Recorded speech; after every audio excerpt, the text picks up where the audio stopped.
गुरुजी, आज की चर्चा से संबंधित ही एक प्रश्न है कि एक शरीर से दूसरे शरीर में जाते हैं तो सबकॉन्शियस माइंड क्यों दूर चला जाता है?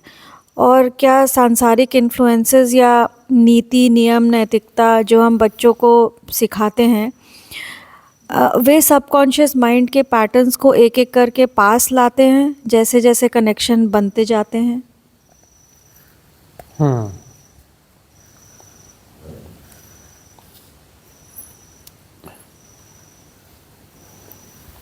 प्रश्न महत्वपूर्ण है। एक बार प्रश्न को और पढ़ो। इस प्रश्न को एक बार और पढ़ो। प्रश्न समझना जरूरी है। जी गुरुजी। हाँ, गुरुजी, एक शरीर से दूसरे शरीर में जाते हैं तो सबकॉन्शियस माइंड क्यों दूर चला जाता है? जैसे कि आपने बताया था कि वो दूर चला जाता है।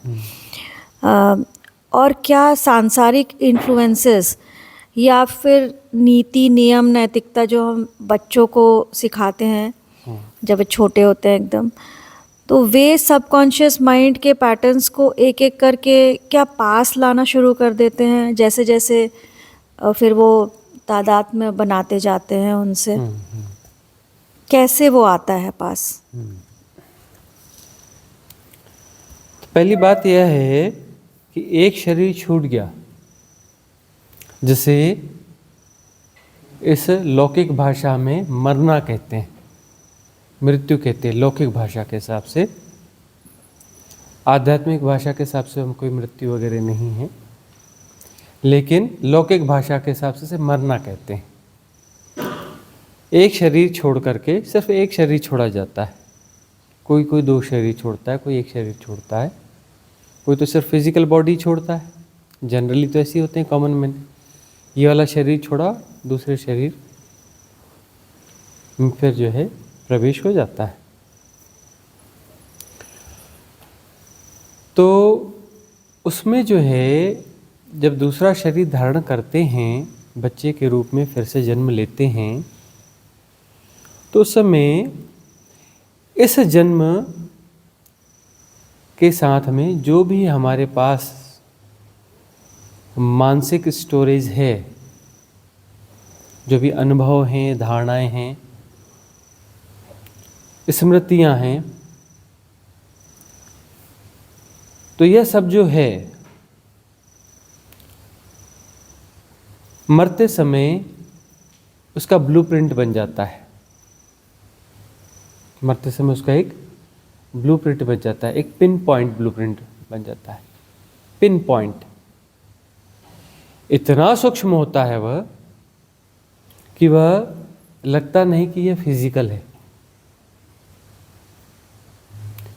एक जो है हार्डवेयर कह लो, उसमें सारे डेटाज आ गए और वो हार्डवेयर इतना छोटा है कि तुम्हारे नैनोमीटर भी उसे न नाप सकें। तुम्हारे नैनोमीटर भी उसे नाप नहीं पाएंगे, इतना सूक्ष्म। ऐसा लगता है जैसे मेटाफिजिकल ही है वो फिजिकल, लेकिन सूक्ष्माति सूक्ष्म है। उसमें सारा कुछ जो है फीड हो जाता है और वही बिंदु है। और वह बिंदु जो है दूसरी जगह जाके शिफ्ट होगा। एक्चुअली इसको ऐसे कह सकते हैं, ट्रांसप्लांट होगा। उसमें जाकर वह इन्वॉल्व हो जाएगा, ट्रांसप्लांट हो जाएगा गर्भ में जाकर के। और इसे जो है आत्मा का गर्भ में प्रवेश कहते हैं लौकिक भाषा में। और बिंदु वहाँ जाकर के ट्रांसप्लांट हो जाएगा, प्रवेश पा जाएगा। अब प्रवेश तो पा गया, उस छोटे से सॉफ्टवेयर में वो जो लंबे डाटाज हैं मरते समय संघनित हुए और बहुत छोटे से उस हार्डवेयर में सब फीड हो गए, बहुत छोटे से सॉफ्टवेयर में। अब वो बच्चा जो है उसमें जाएंगे, उसे वो प्लांट होगा, तो प्लांट होने के बाद में वो बहुत धीरे वह खुलेगा। बहुत बड़ा सॉफ्टवेयर है, जन्मों का जो भी डेटाज हैं उसमें संग्रहित हैं, अनुभव संग्रहित हैं, धारणाएं संग्रहित हैं, इन्फ्लुएंसेस संग्रहित हैं, जो कुछ भी है, जन्मों का जो कुछ है, जन्मों का एक्चुअली जब से सेपरेशन पैदा हुआ है, उसका इंडिविजुअलिटी जैसे ही पैदा हुई, सेपरेशन जैसे ही आया है, तब से अब तक के जितने भी अनुभव हुए हैं वे सारे के सारे जो है उसमें आ गए, सारी स्मृतियाँ उसमें आ गई, सारी सिखावन उसमें आ गई। अब वह जो है अनफोल्ड होगा तो धीरे धीरे होगा,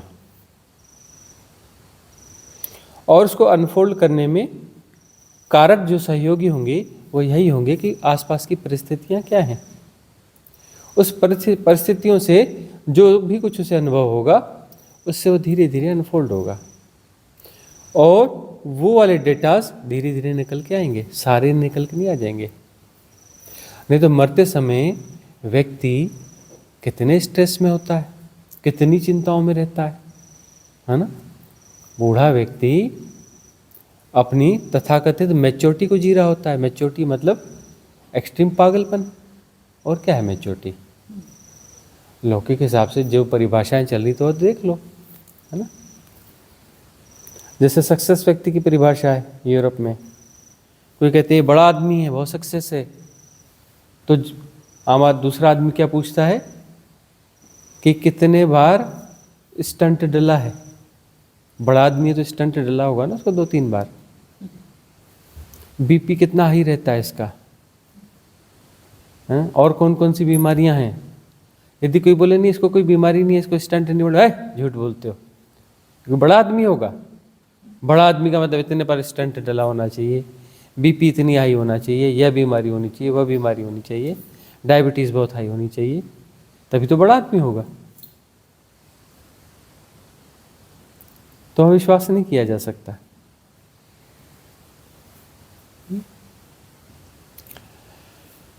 ऐसे ही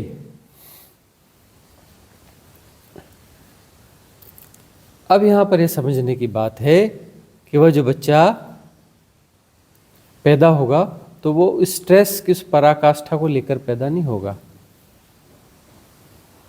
ये प्रकृति की अस्तित्व की कृपा है कि वह जो है उस स्ट्रेस को, उस पागलपन को, उस सबको लेके पैदा नहीं होगा। वह है उसके भीतर में, लेकिन वो बंद फाइल है। वो क्या है? बंद फाइल है।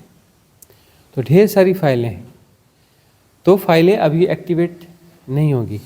अभी हल्की फुल्की फाइल एक्टिवेट होगी। कौन सी? भूख लगी है तो थोड़ा सा रो ले, डिमांड कर, कुछ ना कुछ कर, वो वाली फाइल ओपन होगी। कभी कुछ पुचकारता है कोई तो हंस दे, है ना, थोड़ा सा हंस दे, ऐसा कुछ होगा। ऐसी छोटी छोटी चीजें वह ओपन होंगी, और यह प्रकृति की कृपा है। इसीलिए बचपन इतना सुंदर होता है कि ऐसी फाइलें जो पागलपन से भरी पड़ी हुई हैं, स्ट्रेस से भरी हुई हैं, वो फाइलें ओपन नहीं होती। फिर जैसे जैसे अनुभव आते हैं, समाज की सिखावन आती है, नैतिक शिक्षाएं आती हैं, ये सब आता है, तो वह चीज़ें फिर धीरे धीरे अनफोल्ड होना चालू होती हैं, क्रमशः अनफोल्ड होना चालू होती हैं। बच्चा जैसे जैसे बड़ा होता है पॉलिटिशियन बनता चलता है, पता है ना। यदि प्यार से बोल रहा है पापा मम्मा, समझ लेना उसे कुछ चाहिए, है ना। उसे खिलौना चाहिए, उसे कुछ चॉकलेट चाहिए, कुछ चाहिए, तो बड़े प्यार से बात करेगा, पॉलिटिशियन हो जाता है। बच्चा सबके सामने थोड़ा सा गिर गया तो जोर जोर से रोने लगता है, और गिर गया, रो रहा है, और आसपास देखता है कोई भी नहीं है, चुप हो जाता है, उठ के खड़ा हो जाता है झाड़ झुड़ के, पॉलिटिशियन होने लगता है ना। फाइलें खुलने लगती हैं उसकी। अब बच्चा ज़्यादा मैच्योर होने लगा है। इतना पॉलिटिक्स से भरा हुआ बच्चा जो है पहले नहीं हुआ करता था। अभी 2-3-4 साल का बच्चा बहुत बड़ा पॉलिटिशियन हो, तो पॉलिटिक्स में माहिर होता है। पहले 7-8 साल का बच्चा भी इतनी पॉलिटिक्स में माहिर नहीं होता था।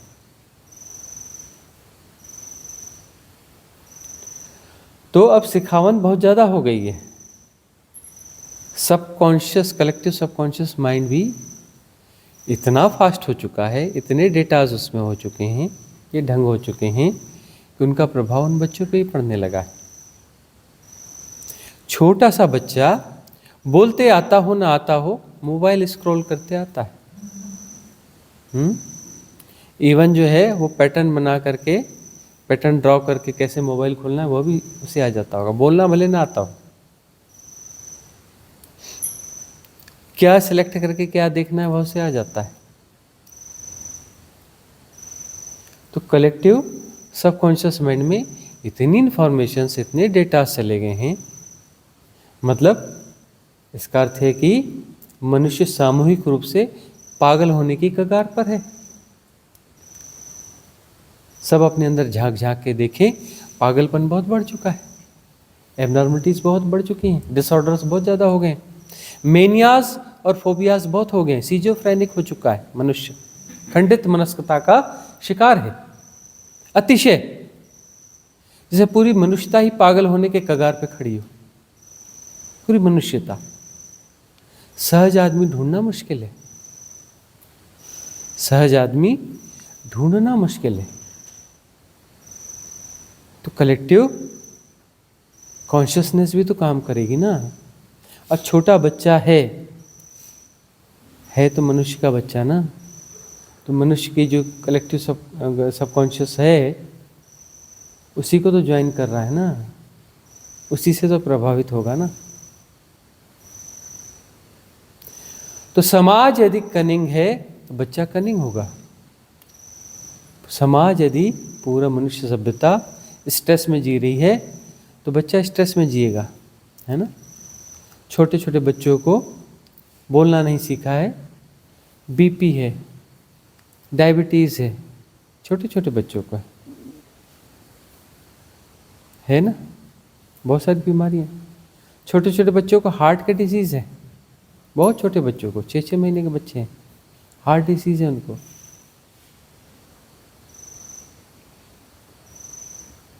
तो ये सब परिणाम तो है। और सभ्यता जो है उसे ज़्यादा कुछ सिखा रही है, कॉन्शियसली से ज़्यादा सबकॉन्शियसली सिखा रही है। सिखा रही तो जल्दी मैच्योर हो रहा है। लेकिन पुराने समय के बच्चों को याद करो, बड़ा बच्चा भी होता था तो उसे प्यार से पुचकारा जा सकता था। बच्चों को पुचकार करके 2-4-5 साल के बच्चे को बुलाते थे, ऐसे गाल थपथपाते थे, खींचते थे, तो बदमाश बदमाश बच्चा, बदमाश बच्चा, ऐसा करते थे।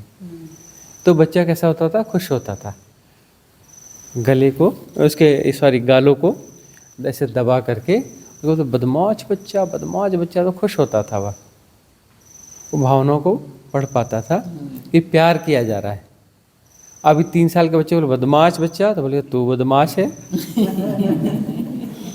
है ना। मतलब भोलापन नहीं है उसमें।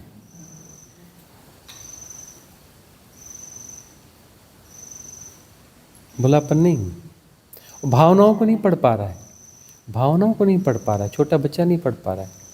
तो 6-7 साल के बच्चे को ऐसे कहते थे बदमाश बच्चा, तो खुश होता था कि मुझे प्यार किया जा रहा है बदमाश बोल के। वो से उन भावनाओं को समझ पाता था। ठीक है, इतना एडवांस नहीं था, उसको टेक्निकली कुछ बोलो तो सीखने में टाइम लेगा, सब कुछ करेगा, लेकिन सहज था। छोटा बच्चा टेक्निकली बहुत एडवांस है, मतलब सहज बच्चा नहीं है। छोटा बच्चा बहुत कुछ पढ़ बोल लेता है, यह कोई विकास नहीं है, पतन है। याद रखना कि 5-6 साल का बच्चा बोलते हैं यहाँ पर, हाँ इंग्लिश बोल लेता है, लिख भी लेता है, यह भी कर लेता है, यह भी पढ़ लेता, मैथमेटिक्स भी कर लेता है, यह भी इसको नॉलेज है, यह भी रट्टा लगा लिया है, वह भी कर लिया है। यह पतन है समाज का, उत्थान नहीं है, यह उत्थान नहीं है। रविन्द्रनाथ टैगोर, उन्होंने स्कूल खोला शांति निकेतन, वो बहुत बड़ा संस्थान है, नया नया खोला था, उस समय सब छोटे बच्चे हुआ करते थे उसमें। तो वह जो है वहाँ पर छोटे बच्चों की एक क्लास चल रही थी।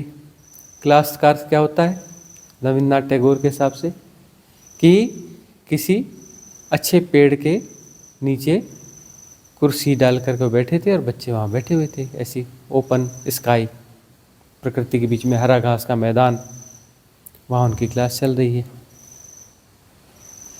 क्लास कैसी चल रही है? अब वहाँ पर जो है कोई उनसे मिलने के लिए आया हुआ है, कोई उनका मित्र मिलने के लिए आया है और वो देखना समझना चाहता है कि स्कूल क्या है, कैसा चल रहा है। वो आया है और वह आके देखता है कि बच्चे जो है पेड़ों पे चढ़े हुए हैं, कोई फल तोड़ रहे हैं, कुछ कर रहे हैं, मस्ती कर रहे हैं, और एक बच्चा बस उनके सामने बैठा हुआ है और रविन्द्रनाथ टैगोर चिंतित से उस बच्चे को देख रहे हैं। तो वो आके बोलता है, कह रहे ये क्या चल रहा है? बोले क्लास चल रही है। रविन्द्रनाथ टैगोर बोलते क्लास चल रही है। ये कैसी क्लास चल रही है? बच्चे शिक्षक के सामने धमा चौकड़ी मचा रहे हैं, पेड़ों पर चढ़े हुए हैं, एक ही बच्चा है जो ढंग का दिखता है आपके सामने चुपचाप बैठा हुआ है, बाकी सारे बच्चे बदमाश हैं। और आप कर क्या रहे हो? बोले मैं चिंता कर रहा हूँ। किसकी चिंता कर रहे हो? बोले से एक बच्चे की। ये बच्चा है कि कौन है? ये बच्चा है या नहीं है? इतने बच्चे खेल रहे हैं और इसको खेलने का मन नहीं हो रहा है। और इतने बढ़िया पेड़ है, आसानी से चढ़ा जा सकता है और ये चढ़ नहीं रहा है। ये बच्चा है कि कौन है? एडल्ट है क्या? मुझे इसकी चिंता है।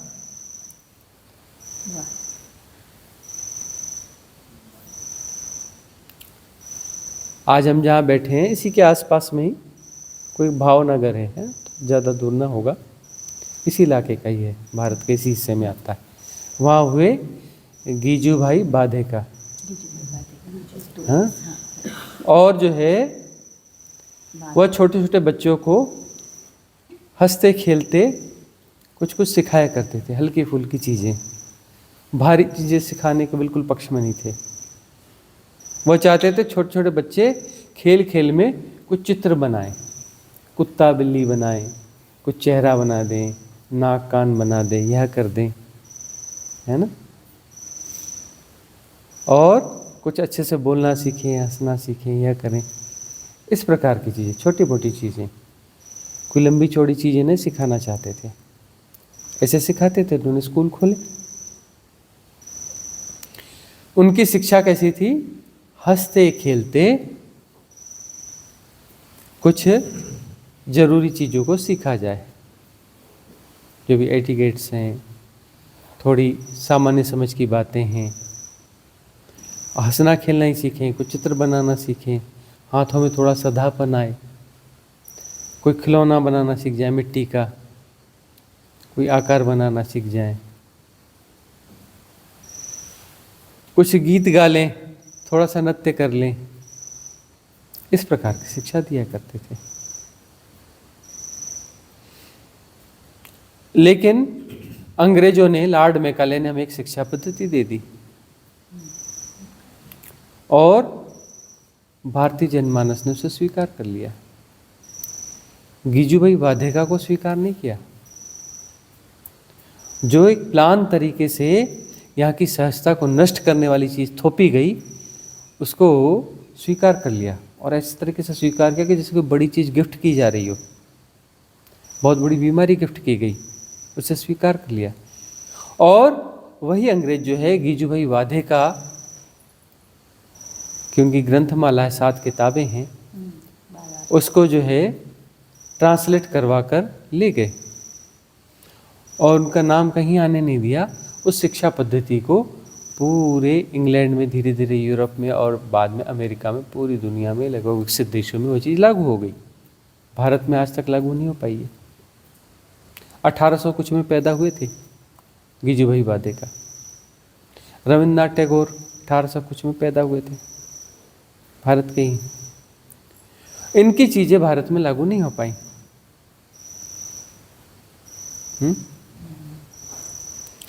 तो बच्चा बच्चा होना चाहिए। बच्चा क्या होना चाहिए? बच्चा होना चाहिए। तो बच्चे का अर्थ क्या है? बच्चे का अर्थ है कि उसकी व्यर्थ की फाइलें जल्दी नहीं खुलनी चाहिए। बच्चा जो है पक्षियों जैसा होना चाहिए, तितलियों जैसा होना चाहिए, है ना। थोड़ा सा गुण हो मनुष्यों का, लेकिन ज़्यादा गुण तितलियों और पक्षियों वाले होने चाहिए। वो बच्चा है। तो इस बीच में उसे बहुत सारे ग्लिम्स आएंगे अमनी दशा के, बीच बीच में ग्लिम्स आएंगे ध्यान घटने के भी। बच्चा जो है होश में कम है, वो पशुओं पक्षियों जैसा ही है, चैतन्य की स्थिति में नहीं है, लेकिन चूंकि वो कहीं ना कहीं मनुष्य ही है, तो बीच बीच में उसे ग्लिम्स आ जाएंगे, ध्यान घटेगा। छोटे छोटे बच्चों को कभी कभी क्षण दो क्षण का, कुछ क्षणों का ध्यान घट जाता है और वह उसकी थाती है।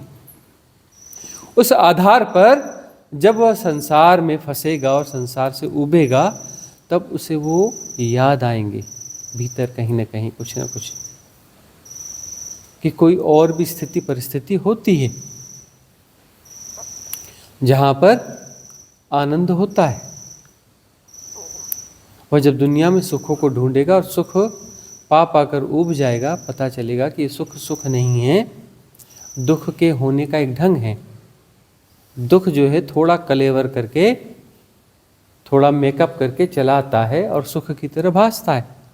वह सुख है नहीं, दुख है जिसने मेकअप किया हुआ है, और उसका मेकअप जल्दी उतर जाता है और फिर दुख रूप में हो जाता है। समझ में आता है कि ये संसार जो है दुख ही दुख है। तब जो है यदि बीच में उसका विवेक जाग गया, किसी सद्गुरु का सानिध्य हो गया, कुछ हो गया, तब उसे पता चलेगा सुख नहीं ढूंढना है, सुख और दुख के पार उठना है, जहां आनंद प्रतिफलित हो सके। तो इसमें वही चीज काम करती है। तो बच्चा बच्चे की तरह होना चाहिए, उसका बचपन होना चाहिए। जो धारणाएं हैं उनसे गैप बना होना चाहिए, दूर, बहुत दूर होनी चाहिए धारणाएं, संस्कार। धीरे धीरे अनफोल्ड होंगी, करप्ट होगा बच्चा, और यह नियम है, अस्तित्वगत नियम है कि वो करप्ट होगा और फिर उसके बाद में उसे तब पता चलेगा कि धारणाओं को जीना यानी करप्ट होना है। तब वह जो है समझदार होगा, उसका सौभाग्य होगा, तो उन फाइलों को प्रॉपर डिलीटेशन के लिए वह प्रयास करेगा, उन फाइलों को प्रॉपरली वह डिलीट कर देगा। और यह साधना की प्रक्रिया है। तो डिलीट कर देगा तो वह गैप फिर से बन जाएगा, और गैप जो है वहाँ तो थोड़ा मोड़ा गैप नहीं, अनंत गैप। दूर कहीं धारणा है, उतना बड़ा गैप है, तो भी वहाँ से तो बाउंड्रीज बन गई, वहाँ पर वलय बन गई, वर्तुल बन गया, ससीम हो गया। भाई इसकी तुलना में बड़ा है, लेकिन है तो ससीम, असीम तो न हुआ। सारी धारणाओं से मुक्त होगे तब असीमता अनंतता आएगी, और असीमता अनंतता आएगी तभी निर्गुण और निराकार हुआ जाता है। निर्गुण निराकार देश काल के पार तभी हुआ जा सकता है जब असीम हो जाओ, अनंत हो जाओ, सीमाओं के पार हो जाओ। सीमा कितनी भी बड़ी हो, तुम देश काल में बंधे रहोगे, तुम टाइम एंड स्पेस के इल्यूजन को जी रहे होगे। टाइम एंड स्पेस का इल्यूजन तभी डिजॉल्व होता है जब परिधियां डिजॉल्व होती हैं। परिधियों का मतलब होता है धारणा, धारणा का अर्थ होता है तुम सापेक्षिक सत्यों को जी रहे हो। तुम जो भी देखोगे, जो भी अनुभव करोगे, वह सापेक्षता में अनुभव करोगे। सापेक्षता में अनुभव करोगे तो आंतरिक सत्य न होगा, आंतरिक सत्य न होगा तो उससे देशकाल पैदा होगा, टाइम एंड स्पेस पैदा होगा। हर व्यक्ति का टाइम एंड स्पेस अलग अलग होता है, याद रखना। दो व्यक्तियों का टाइम एंड स्पेस एक जैसा नहीं होता। तुम इस भ्रम में मत पड़ना कि घड़ी में हम इतने बज के इतने मिनट देखते हैं, अगला भी इतने बज के इतने मिनट देखता है, मतलब हमारा टाइम का जो अनुभव करने का ढंग है वो एक जैसा है। इस भूल में मत पड़ जाना।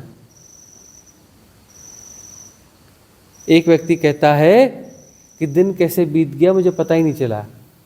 एक व्यक्ति कहता है दिन बहुत भारी है, बड़ी मुश्किल से बीता है, अभी भी बीत नहीं रहा है, पता नहीं कब बीतेगा। और दोनों के पास सेम घड़ी है। घड़ी से कोई समय तय नहीं होता है।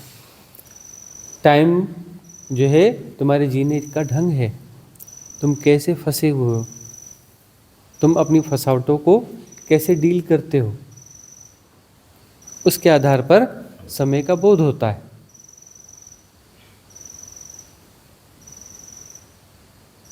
हर व्यक्ति का समय अलग होता है। टाइम इल्यूजन अलग होता है, स्पेस इल्यूजन अलग होता है। हर व्यक्ति का संसार अलग होता है। उसका संसार उसके मस्तिष्क के अंदर होता है, बाहर संसार नहीं होता। इस भूल में नहीं रहना कि बाहर संसार है। बाहर संसार नहीं, बाहर परमात्मा है। जो कुछ है परम तत्व है, परमात्मा है। संसार तुम्हारे भीतर है, तुम्हारे मन में है, और तुम उसे इम्पोज करते हो बाहर। तुम इम्पोज करते हो, तुम भीतर के संसार को बाहर इम्पोज करते हो। बाहर तुम्हारे इम्पोज करने से संसार नहीं हो जाएगा, वो परमात्मा ही है। हाँ, आपका कुछ प्रश्न है? गुरुजी, इसी से रिलेटेड और एक प्रश्न था कि कितने भी छोटे होते हैं बच्चे, लेकिन क्यूरियस बहुत होते हैं, उनको सब कुछ जानना होता है। बहुत छोटे भी होते हैं, बिल्कुल बैठना भी नहीं सीखा होता है, तो भी बहुत क्यूरियस होते हैं। तो जब उनका सबकॉन्शियस माइंड इतना दूर होता है, तो और वो गैप को ही जी रहे होते हैं अधिकतर, तो क्यों ऐसा होता है? क्यों होते हैं वो कुतूहल। क्यूरियस? हाँ, कुतूहल क्यों कुतूहल होता से है? भरे हुए, क्यूरियस का मतलब कुतूहल से भरे हुए होते हैं। कुतूहल से भरे हुए क्यों होते हैं? क्योंकि गैप होता है। अब कोई धारणाओं से भरा हुआ व्यक्ति है, वो कुतूहल करेगा। कुछ भी बोलो तुरंत जजमेंट देगा, ये ऐसा नहीं ऐसा है।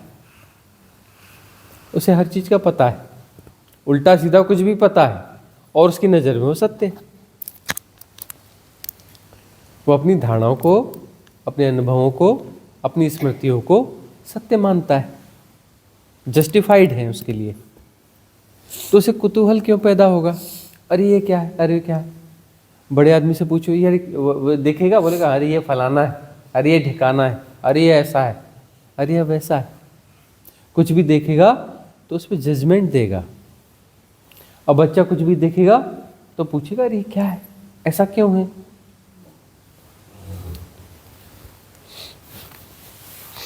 तुम तथाकथित बड़े और मैच्योर बंदे से पूछो परमात्मा क्या है, तुरंत बताए परमात्मा मतलब ये फलाना फलाना। आया समझ में?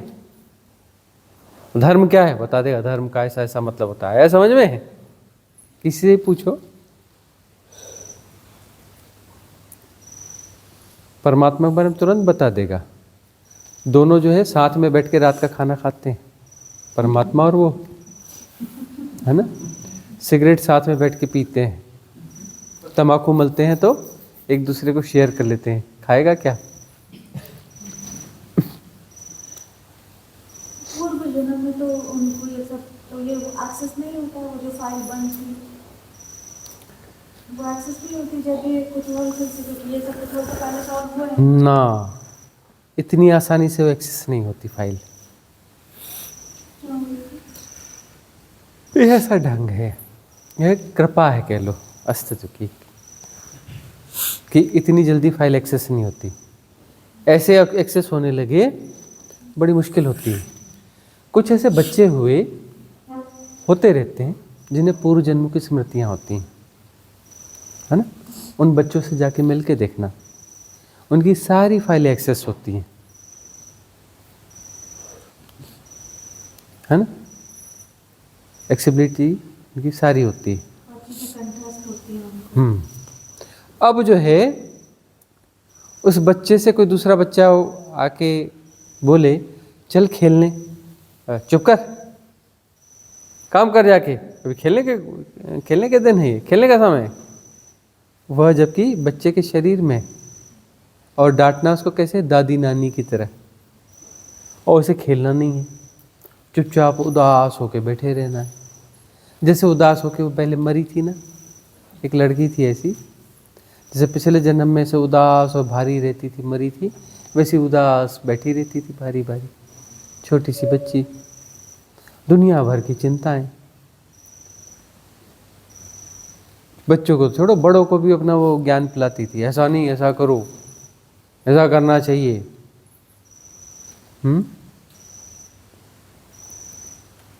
तो जो सारी फाइलें जिनकी एक्सेस हो रही हैं, उनकी कंडीशन क्या है? कुछ दिनों बाद वो पागल हो गई।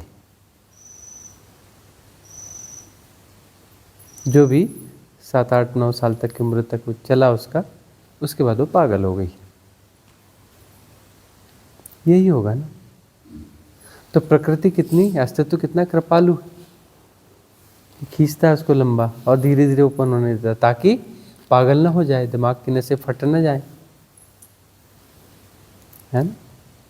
और जो नया आते जाता है, कुछ ज़्यादा बड़ा झटका पड़ता है, तो उसी से रिलेटेड कुछ फाइल खुलती है।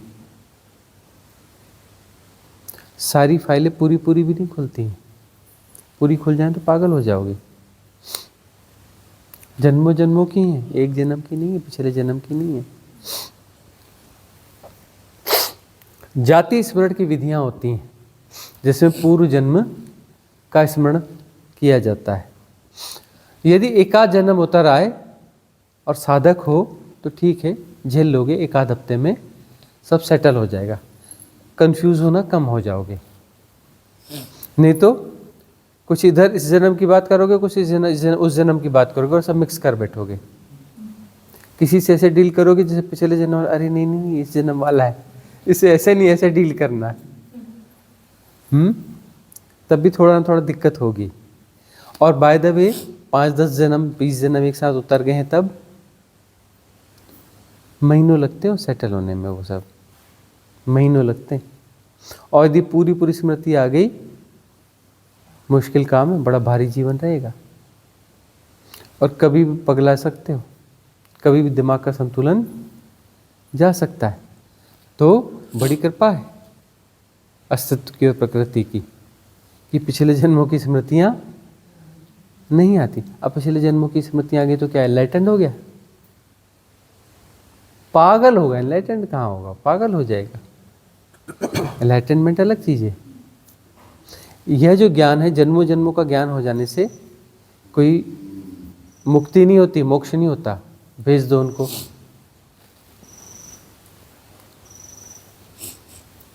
क्या होगा? मुक्ति नहीं होती।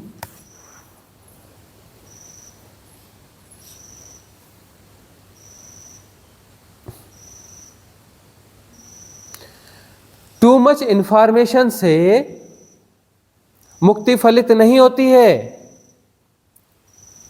बड़े बड़े ज्ञानी हो गए, टू मच इंफॉर्मेशन, दिमाग में जरूरत से ज्यादा कूड़ा कचरा और इंफॉर्मेशन बटोर ली है, मुक्त नहीं हो जाते। कोई साइंटिस्ट होने से मुक्त नहीं हो जाता है, पागल होते हैं। मालूम है ना, आधे से ज्यादा साइंटिस्ट क्या होते हैं, बुढ़ापे में पागल हो जाते हैं। और पागल ना हुए तो लगभग पागल तो होते ही, देख लो जा करके, लगभग पागल तो होते ही, मेंटल डिसऑर्डर्स के शिकार तो होते ही। तो टू मच इंफॉर्मेशन से कुछ तय नहीं होता है आध्यात्मिक रूप से।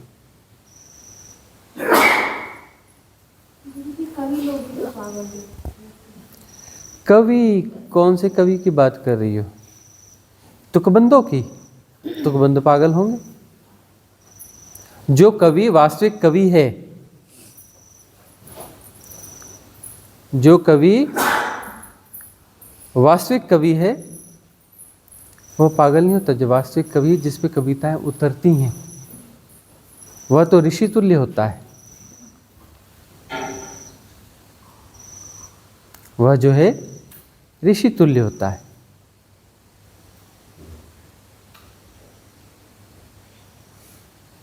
और उसके ऋषि बनने की संभावनाएं भी होती हैं।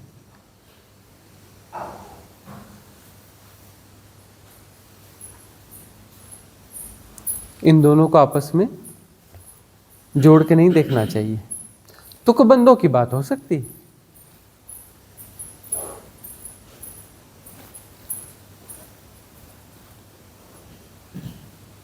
और प्रश्न इससे जुड़ा? प्रणाम स्वामी जी। दोपहर के सत्र से जुड़ा हुआ एक प्रश्न उठ रहा था कि व्यवहारिक जीवन जीते हुए यानी जीने में एक पर्याप्त आमदनी की आवश्यकता रहती है। बच्चे पालने रहते हैं, माँ बाप की सेवा करने रहती है, रिश्ते निभाने रहते हैं, वर्क प्लेस में नौकरी हो, धंधा हो या कुछ भी हो, सारा निभाना रहता है। अब इसे चाहे आप अभिनय पूर्वक निभा लो या प्रति संवेदन से निभा लो, कर्ता भाव तो आता ही है।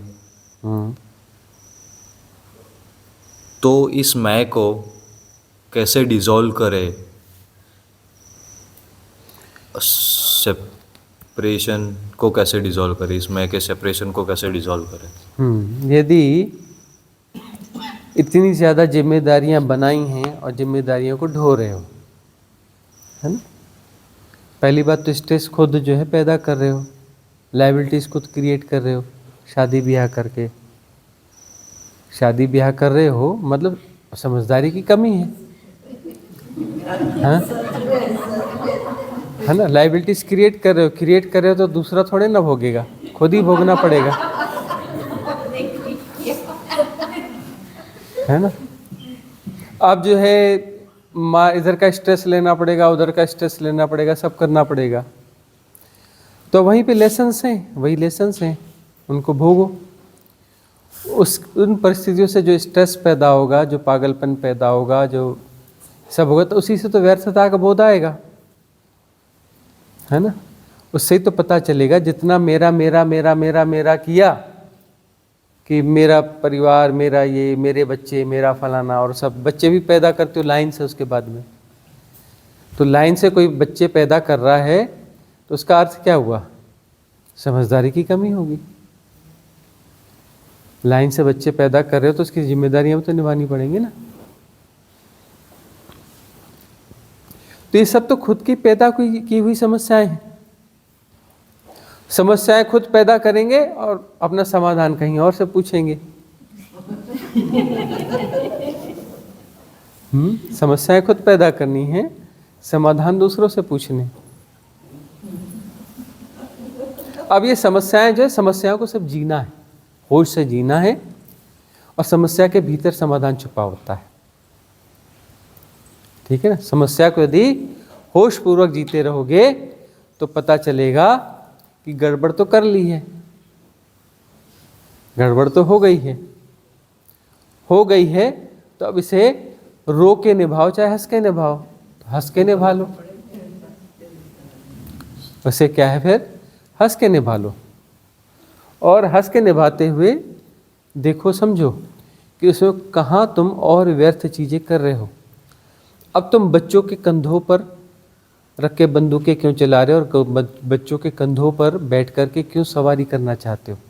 बच्चे को ये बनाना है, मेरे बच्चे को वो बनाना है, फलाना करना है, फिर बच्चों की शादियां करनी हैं, फिर शादियां करने के बाद उनके परिवार के झगड़े सुलझाने, फिर उनके बच्चों को खिलाना है, फिर उनके बच्चों के सपने, नाती पोतों के सपने देखने के, अभी ये बनेंगे और वो बनेंगे। विस्तार देखते हो कहाँ तक कैसे फैलाते हो। अब जो हो गया सो हो गया, तो अभी देखो कि बच्चों को एक स्टेज तक ले आओ, किसी प्रकार से वो सेटल हो जाए, ठीक है ना। और परिवार की जो जिम्मेदारियां हैं निभाओ, और अपने रिटायरमेंट की प्लानिंग करो। उसके साथ में जहाँ तक हो सके जीवन में साधना को लेके आओ। बाकी कोई समाधान नहीं होता, ऐसा करेंगे तो ये ठीक हो जाएगा। अरे करने वाला गलत है, तू जो कुछ करेगा गलत ही करेगा। गलत आदमी जो करेगा गलत ही करेगा। गलत आदमी से सही कृत्य नहीं होते हैं। तो सही होने के लिए क्या करना है? जागना है, होश में आना है। तो साधना आनी चाहिए जीवन में, और साधना पार्ट टाइम साधना नहीं होनी चाहिए। वर्किंग पर्सन को तो फुल टाइम साधना करना चाहिए, जिसके पास ज़्यादा जिम्मेदारी हैं उसे 24 घंटे साधना में होना चाहिए, 24 घंटे उसे साधना में होना चाहिए, एक क्षण भी व्यर्थ नहीं गंवाना चाहिए। क्यों? कि वो उसके पास तो प्रमाण है कि वो गड़बड़ है, अंदर से हिला हुआ है, गड़बड़ है, तभी तो इतनी बड़ी बड़ी गलतियां करी हैं उसने। तो उसे 24 घंटे साधना में होना चाहिए, चलते फिरते खाते पीते जॉब करते, हाँ, होश में रहना चाहिए, होश में जीना चाहिए। होश में जिएगा तो फिर लंबी चौड़ी परिकल्पनाएं नहीं क्रिएट करेगा कि बच्चे को ये बनाना है वो बनाना है।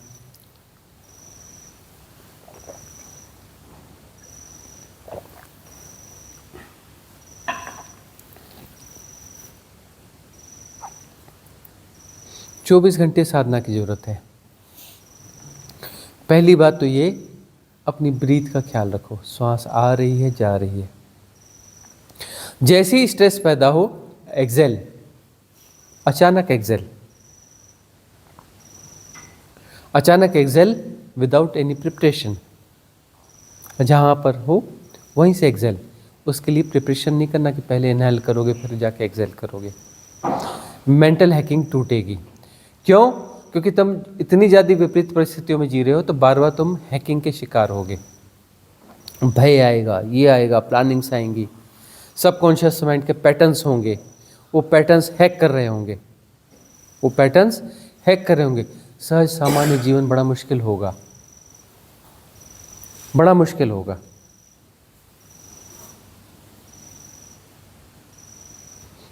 तो उसे तो साधना ज़्यादा ज़रूरत है, उसे पूरे जीवन में साधना को फैलाना पड़ेगा, इंटेंस मेडिटेशन भी और वह भी। उससे कम चिंतित होगा, थोड़ा सहज होगा, सहज होगा तो अपनी जिम्मेदारियों को ज़्यादा अच्छे से निभा पाएगा, बच्चों के साथ न्याय भी कर पाएगा क्योंकि उसकी समझ भी वैसी होगी। बच्चों को उल्टे सीधे सपने नहीं देगा, बच्चों को सहज होना सिखाएगा। और सहज बच्चे होंगे और वह भी सहज होगा तो उनकी शादी के लिए उनके पीछे नहीं पड़ेगा कि मैंने गलती करी तो वही गलती बच्चों से भी करवा दूँ। उनके ऊपर छोड़ेगा, अपनी मैच्योरिटी के हिसाब से देख लो, जब तुम्हें लगता है कुछ तो कर लेना, बता देना, देख लेंगे, जो होगा सो होगा। और तुम्हें अभी पोस्टपोन करना है तो करते चलो, हो सकता है पोस्टपोन करते करते तुम्हारी बुद्धि इस लेवल तक आ जाए, इसे परमानेंट कैंसिल कर दो।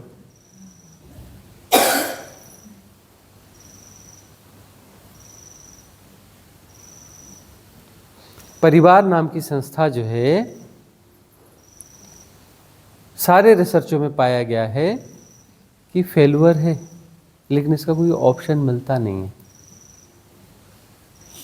पूरी दुनिया में कहीं भी जाके सर्च कर लो, तलाक के मामले बहुत ज़्यादा हैं विदेशों में, सब जगह में, लेकिन जहाँ तलाक के मामले नहीं हैं वहाँ जा कर के यह देखना कि ज़्यादातर मामलों में समझौते हैं, ज़्यादातर मामलों में समझौते हैं। चलो अब निभा लो किसी प्रकार से, ज़्यादातर मामलों, सभी मामलों में नहीं, लेकिन ज़्यादातर मामलों में समझौते ही। यही पाया गया है कि आमतौर पर विवाह नाम की संस्था जो है वह फेलुअर है, प्रयोग असफल है, लेकिन इसका विकल्प नहीं है। वह विकल्प अब धीरे धीरे उस विकल्प की हिम्मत पैदा हो रही है, लिव इन रिलेशनशिप, है ना। और लिव इन रिलेशनशिप जो है कानून अब उसे भी जटिल बना रहा है धीरे धीरे, उसको भी एज ए मैरिज मानने की कोशिश की जा रही है। तो बात घूम फिर के तो वहीं आ गई, कानूनी दायरों में वह भी आ जाएगा, वह भी कानूनी दायरों में आ जाएगा, तो वही बस उसी झंझट को फिर उसी तरीके से जीना है। वह भी कुल मिला के फैमिली कोर्ट में ही मामला जाएगा। एज ए मैरिज मतलब फैमिली कोर्ट में वह भी जाएगा।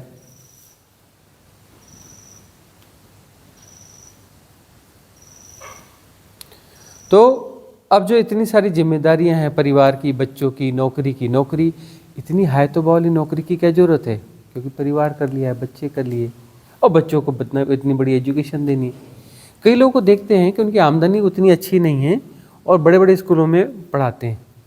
वे कितना कमाते हो इतना, क्या करते हो, बोले आधा तो बच्चों की स्कूल की फीस होती है, जितना कमाते हैं आधा बच्चों के लिए खर्च कर देते हैं, बाकी में सारा कुछ होना है। किस्तें भरनी है, किस्तें भरनी है, EMI भरनी है। ये कौन सा जीवन जी रहे हो? पुराने समय में, सनातन के समय में यह सिखाया गया, उतने पांव पसारिए जितनी चादर होए, उतने पांव पसारिए जितनी चादर होए। और बोलते नहीं जी, इसमें नहीं, थोड़ा बड़ा घर चाहिए, EMI ले लेंगे, गाड़ी भी चाहिए, उसकी भी EMI ले लेंगे, वो भी कर लेंगे, यह भी कर लेंगे। अब स्ट्रेस में रहते हो कि नौकरी कहीं चली ना जाए, नौकरी चली गई तो EMI कहाँ से भरेंगे? हाँ, लीमैन ब्रदर्स की जो घटना हुई थी अमेरिका में, देखते देखते कितने लोग जो अच्छे घरों में रहते, गाड़ियों में रह रहे थे, सड़कों पर सोने लगे। क्यों? बोले घर तो ले लिया, EMI पे था, नौकरी चली गई, घर चला गया और गाड़ी भी चली गई, सब कुछ चला गया, बैंक के अकाउंट सीज हो गए। अब क्या रह गया? बोले सड़कों पर सो रहे हैं।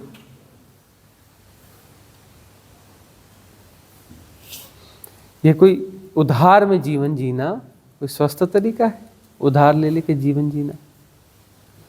अपरिग्रह का जीवन सिखाया गया, और कम से कम ये है कि संतुलित जीवन जियो, कि जितना है उतने में गुजर बसर करो, तो सहज जीवन जियोगे। असहजता हम जगह जगह से पैदा करते हैं। महत्वाकांक्षाएं असहजता को पैदा करती है। जितने ज़्यादा महत्वाकांक्षी रहोगे, जितने लंबे चौड़े गोल रहेंगे, उतने ज़्यादा असहजता को जियोगे।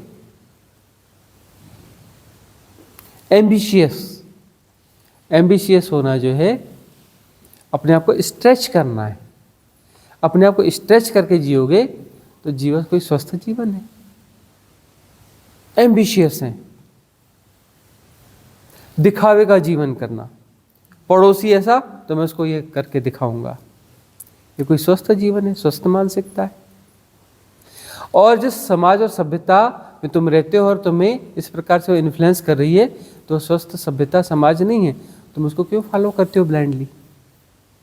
ये पड़ोस वाले ने ऐसा किया तो हमको भी ऐसा करना है, पड़ोस वाले ने बड़ी गाड़ी लाई तो हमको भी बड़ी गाड़ी लानी है, फिर से दूसरी EMI चालू करो। क्षमता है या नहीं? दूसरी EMI चालू करो।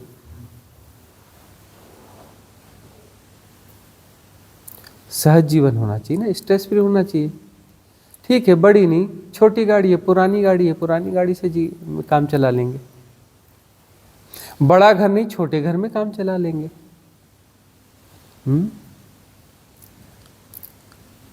बार बार जो है बड़े रेस्टोरेंट्स में खाना खाने नहीं जाएंगे, कभी कभार जाएंगे। रोज रोज जाना क्यों जरूरी है? चेंज के लिए कभी कभार चले जाएंगे। थोड़ा सरल जीवन जियो।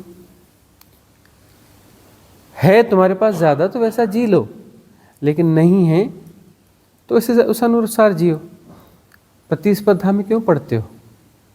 उतने पांव पसारिए जितनी चादर होए, तो जीवन कैसा होगा? सहज होगा और स्वस्थ होगा, स्ट्रेस कम होगा। पर स्वामी जी, प्रतिस्पर्धा तो हमें बचपन से ही सिखाई जाती है। तो बस वही तो सीखना है ना, कि जो है सोशल इन्फ्लुएंसेस जो भी हैं, यदि अस्वस्थ इन्फ्लुएंसेस हैं तो उन्हें क्यों फॉलो करना चाहिए? अरे जब उस समय सिखाई गई तो सिखाई, अब तो समझ में आ गया ना। यदि जब समझ में आ रहा है तो उसको निकाल फेंको, और कम से कम अपने बच्चों को तो ना दो प्रतिस्पर्धा, उससे अस्वस्थ हो जाएंगे। प्रतिस्पर्धा से क्या बनेंगे? मशीनी बनेंगे, ज़ॉम्बीज़ बनेंगे। ज़ॉम्बीज़ बनेंगे ना प्रतिस्पर्धा से। जो प्रतिस्पर्धा और इस प्रकार के पागलपन से मुक्त रहता है वह सहज व्यक्ति होता है। सहज व्यक्ति होता है तो वह कुछ कलाकार होता है। उसके भीतर से जो है,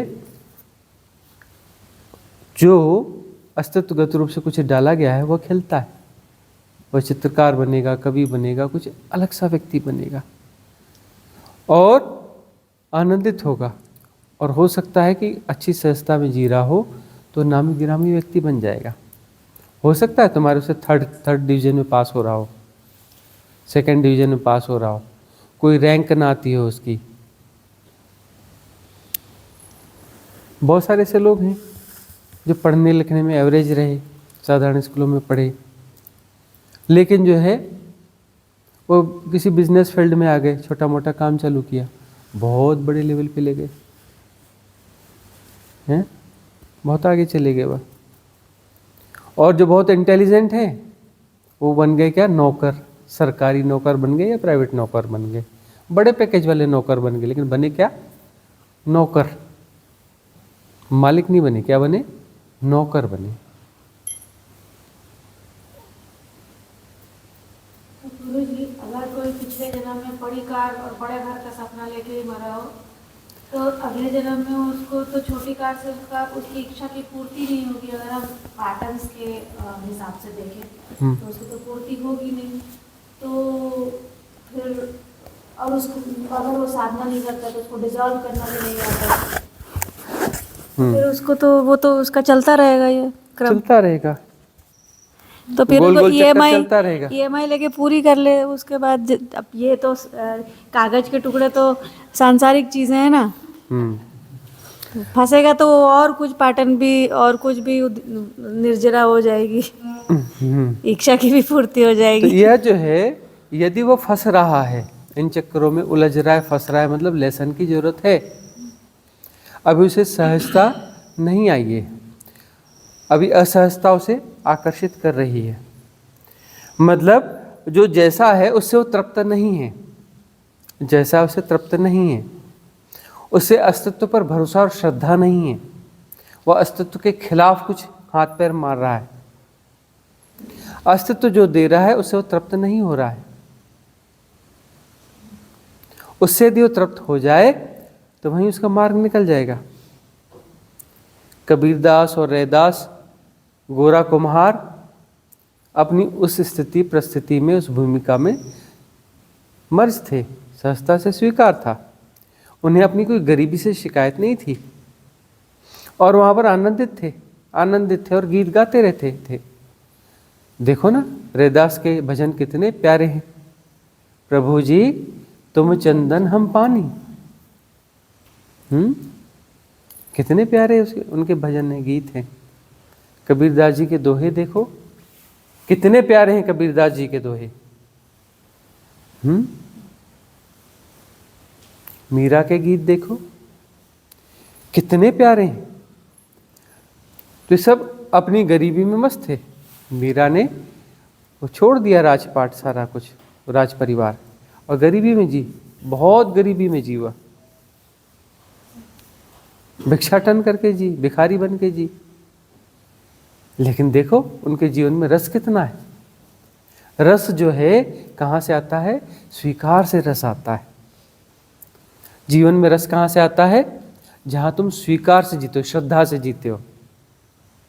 श्रद्धा से जीते हो तो जीवन में क्या आता है, रस आता है। रसो वही सह, रसो वही सह, वह रस रूप है, वह रस रूप है। और जीवन में रस कहाँ से आएगा, जब तुम श्रद्धा से जियोगे तब तो जीवन में रस आएगा ना। अस्तित्व पर श्रद्धा करोगे कि जो तुम्हें जैसा रखा गया है वैसा ठीक है। अब तुम इसके बाहर हाथ पैर मार रहे हो तो वहां असहजता है।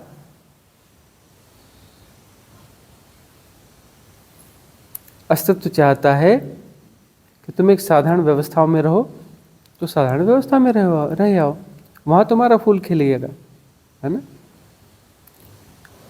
अब कोई कहता है कि नहीं जी मैं साधारण व्यवस्था में नहीं रह सकता, मुझे तो वीआईपी फैसिलिटीज चाहिए, यह चाहिए, उसके लिए मैं इतना हाथ पैर मारूंगा, यह करूंगा, 12 घंटे काम करूंगा, 14 घंटे काम करूंगा, कोई पारिवारिक लाइफ नहीं। परिवार के लिए जीना है लेकिन पारिवारिक लाइफ नहीं है।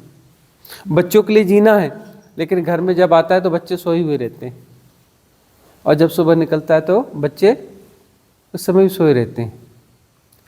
कभी कभी संयोग होता है तो बच्चों से उसकी मुलाकात हो जाती है कभी कभी। हाँ? परिवार के लिए जी रहा है, लेकिन परिवार में जी नहीं रहा है, परिवार को कुछ समय नहीं दे रहा है, उसका आनंद नहीं ले रहा है। तो ये क्या जीवन सहज जीवन है? तो सहज जीवन तब होगा जब तुम अस्तित्व के प्रति श्रद्धा से भरोगे, तभी सहज जीवन होगा। अस्तित्व तुम्हें जो उपलब्ध करा रहा है बस ठीक है, उसमें सहज रहो। परम स्वीकार, तो तुम्हारी फ्लावरिंग हो जाएगी। अब तुम खुद एम्बिशन से भरे हो तो तुम्हारे बच्चे एम्बिशन से ना भरेंगे, या तुम बच्चों को अपनी एम्बिशंस ट्रांसफर नहीं करोगे। तुम्हारे बच्चे एम्बिशियस है ना, तुम्हारा बुढ़ापा भी अच्छा नहीं जाएगा। एम्बिशियस बच्चे माँ बाप की केयर नहीं करते, न खुद स्वस्थ रहते, न कुछ सहज रहते, और न माँ बाप के लिए अनुकूल परिस्थितियां बनाएंगे। देखते नहीं, बहुत सारे गांवों में middle class, middle lower class रहते हैं और माँ बाप की बड़ी अच्छी केयर करते हैं। जो भी है, सूखी रोटी है लेकिन बांट के खा लेते हैं। जो भी छोटा मोटा है बांट के कर लेते हैं, अपने माँ बाप को बड़ा बड़ा ख्याल करते हैं। और कई जो है बड़ी बड़ी कंपनियों के मालिक हैं, पूरी दुनिया में कपड़ा बिकता है।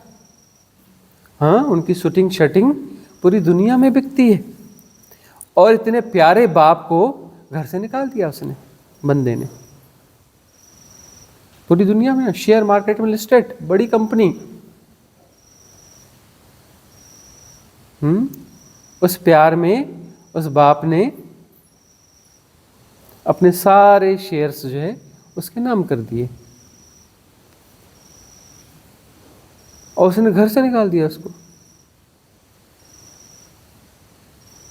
कम से कम डायरेक्टर ही बने रहने देता, छोटी मोटी 2-4 करोड़ 5 करोड़ की सैलरी हर महीने उसको बांध देता कि 5 करोड़ रुपया मिलेगा, अपना गुजर बसर कर ले। क्या हो जाता? इतनी बड़ी कंपनी उसके बाप की बनाई हुई, कोई उसने तो उसमें कोई योगदान था नहीं। हजारों करोड़ कमाने वाली कंपनी, चलो उसको गड़बड़ी भी करनी थी तो इतना ही करता ना, एक आध कहीं बंगलो दे देता, वो रेंट में जाके रो हाउस में रह रहा है बाप, और स्ट्रगल कर रहा है। तो ये तो स्थितियां हैं। एम्बिशंस दोगे बच्चों को तो उसके परिणाम बुरे ही आने। एम्बिशंस महारोग हैं। एम्बिशंस न अपने जीवन में पैदा करना चाहिए, न बच्चों के जीवन। एम्बिशंस का मतलब हम अस्तित्व के खिलाफ जाकर के कुछ करना चाहते हैं। अरे कल की प्लानिंग में क्यों जी रहे हो? आज का मजा लो ना। कल की प्लानिंग में आज का मजा तुमने खराब कर दिया, और तुम यदि रोज रोज स्ट्रेस और एम्बिशंस और गुणा भाग में जीते हो, तो जब आगे वह गोल अचीव हो जाएगा, तुम स्वस्थ रहने के तरीके को भूल जाओगे। तुम आनंदपूर्वक जीवन जी नहीं सकते, क्योंकि तुम्हारी आदत ही नहीं है आनंदपूर्वक जीने की। सहज होना तुम्हें आता ही नहीं, तुम तो असहजता को तुमने चुना हुआ है। एम्बिशंस तुम्हें असहज बनाते हैं। एम्बिशंस, महत्वाकांक्षाएं तुम्हें असहज बनाती हैं, तुम्हारे जीवन के रस को गायब कर देती हैं। और सहजता पूर्वक जीने से व्यक्ति गरीब होता है, ऐसा बिल्कुल नहीं है। बहुत सारे सहज लोग हैं, सहजता पूर्वक जीते आए, और वो जो है खूब उनके पास धन आया, लेकिन धन आने के बाद में भी वो सहज के सहज रहते हैं। खूब धन आ जाता है लेकिन वो सहज रहते हैं, मस्त रहते हैं, अच्छे से रहते हैं। अहंकार होता ही नहीं, अहंकार होता ही नहीं।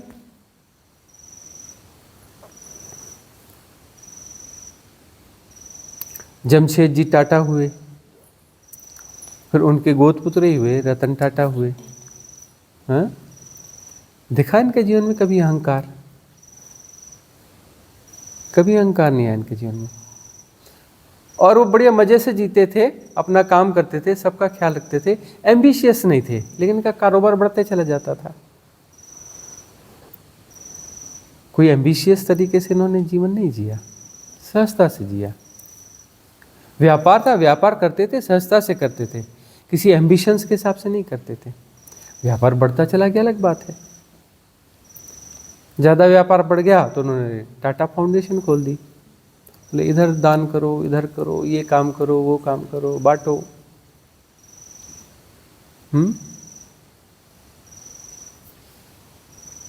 तो दान करने से, बांटने से, अच्छे काम करने से आनंद और बढ़ गया उनका। पर निर्वाण नहीं होता ना गुरुजी। निर्वाण नहीं होता, लेकिन जो है सहज जीवन जी रहे हो तो मेधा तो कहीं ना कहीं बढ़ती है। वह मेधा इस जन्म नहीं, अगले जन्म में।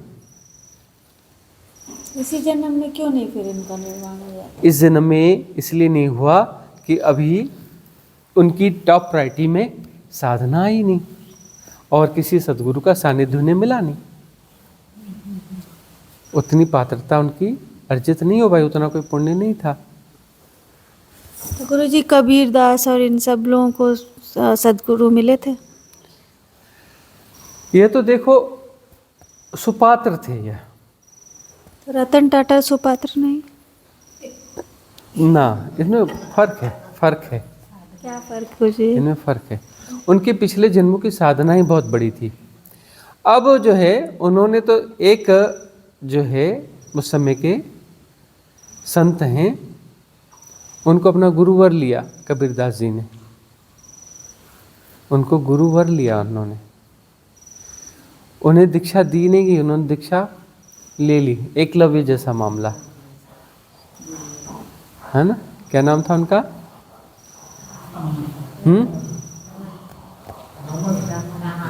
रामानंद, रामानंद महाराज। वह जो है सुबह सुबह स्नान करने जाया करते थे। सुबह सुबह स्नान करने के लिए जाया करते थे।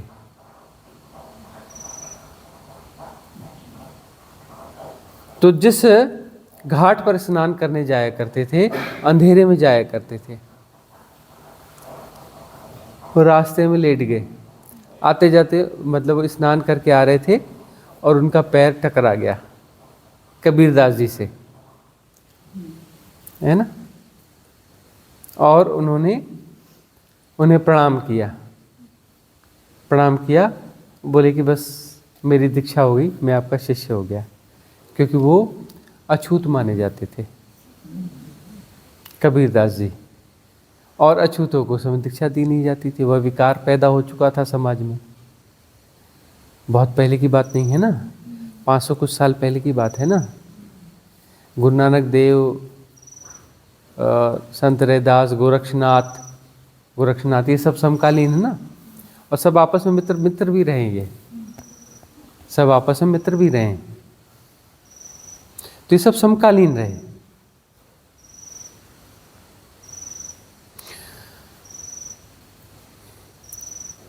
तो ये जो हैं पिछले जन्मों की इनकी साधनाएं रही हैं, बड़ी साधनाएं रही। अंतिम जन्म था इनका, ये सकदागामी थे। ये कौन थे? सकदागामी, मतलब अंतिम बर्थ के लिए अस्तित्व ने रोका था उनको। तो पिछले जन्म में ही महापरिनिर्वाण हो जाना था इनका, लेकिन अस्तित्व ने इन्हें रोक करके एक जन्म और दिया कि बांट के जाओगे तो मुक्ति देंगे, नहीं तो नहीं, बांटना पड़ेगा, तुम सुपात्र हो। तो एक जन्म उन्हें और मिला और उन्हें बांटना पड़ा। उन्हें बांटा तो उनकी वाणियाँ तो आज हमारे पास है, क्योंकि अस्तित्व ने ऐसा कुछ किया। ये बड़ी कृपा है। कबीरदास जी हैं तो उसमें जीवन में कुछ सुगंधा बढ़ती है कि नहीं बढ़ती? कबीरदास जी के होने से कहीं ना कहीं तो प्रभावित करते हैं कबीरदास जी, जीवन में कहीं ना कहीं तो शामिल होते हैं। उनके दोहे कभी न कभी तो सुने जाते हैं, कुछ ना कुछ तो हलचल मचाते हैं ना जीवन में, हाँ। और रैदास जी कहीं ना कहीं तो जीवन में कुछ फूल खिलाते हैं ना। तो अस्तित्व जो इस प्रकार से करता है, अस्तित्व में जो दला है, दला के तहत ऐसा होता है। कोई करने वाला बैठा नहीं है, दला है, उसके तहत ये सब होता है। तो गुरुजी इतने जो, मैं रतन टाटा का एग्जाम्पल इसलिए ले रही हूँ क्योंकि ऐसे बहुत सहज लोग होते हैं और गांव देहातों में तो बहुत ही ज़्यादा होते होंगे, हमारे बड़े बूढ़े भी कितने सारे ऐसे होते थे। तो मतलब मुझे ये लगता है कि जब इतने सहज हो जाते हैं ये लोग, तो क्यों उनको इतने सहज हो गए तो उसने सहजता के साथ में जागरूकता भी जरूरी है। अब इतने सहज हो गए तो उनकी पात्रता में विकास तो हुआ, पात्रता में विकास हुआ तो अगला जन्म उनका श्रेष्ठ होगा, पुण्यों का उदय होगा। इन्होंने जो भी अच्छे कर्म किए होंगे पुण्यों का उदय होगा, अगले जन्म में उनकी साधना शुरू हो जाएगी, गहरा जाएगी, किसी सदगुरु का सानिध्य उन्हें मिल जाएगा। अस्तित्व में अन्याय नहीं है, उनकी जितनी पात्रता है उतना उन्हें को मिलेगा। और सहज हुए तो सहजता का उन्हें आनंद भी मिला है, उनके जीवन में थोड़ा रस भी रहा होगा अंशतः। जो असहज लोग हैं उनके जीवन में रस नहीं होता, तो जो सहज हैं उनके जीवन में रस भी होता है। उन्होंने जीवन के रस को कुछ ना कुछ जाना होगा, और जीवन के रस को जाना है तो उनकी पात्रता में विकास हुआ होगा। विकास हुआ है तो अगले जन्म में अच्छा जन्म होगा और साधना ऊपर जाएगी।